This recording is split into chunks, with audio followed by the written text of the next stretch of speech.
स्वीकारणे याला इंग्रजीत काय म्हणतात?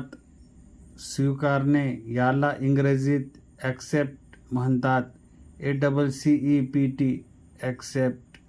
स्वीकारणे याला इंग्रजीत काय म्हणतात? स्वीकारणे याला इंग्रजीत ॲक्सेप्ट म्हणतात.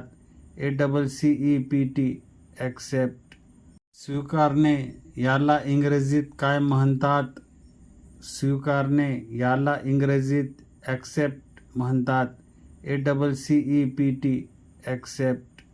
स्वीकारणे याला इंग्रजीत काय म्हणतात? स्वीकारणे याला इंग्रजीत ॲक्सेप्ट म्हणतात. ACCEPT accept. स्वीकारणे याला इंग्रजीत काय म्हणतात? स्वीकारणे याला इंग्रजीत ॲक्सेप्ट म्हणतात. ACCEPT accept.